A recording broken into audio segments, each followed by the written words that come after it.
ప్రపంచం time, space, మ్యాటర్తో మిళితమై ఉంది అని కూడా చెప్పాడు.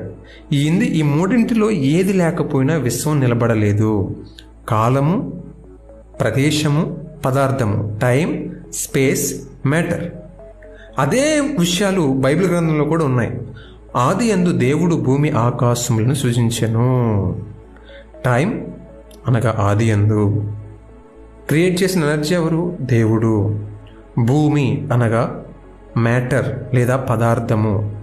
ఆకాశము అనగా స్పేస్. దేవుడు సృష్టి ఆరంభములను, సృష్టి కార్యములను తెలియజేశాడు. ఏంటంటే టైం, స్పేస్, మ్యాటర్ ఈ మూడు లేకుండా సృష్టి స్టార్ట్ అవ్వదు అని దేవుడు తెలియజేశాడు. సమయాన్ని దేవుడు ప్రారంభించాడు.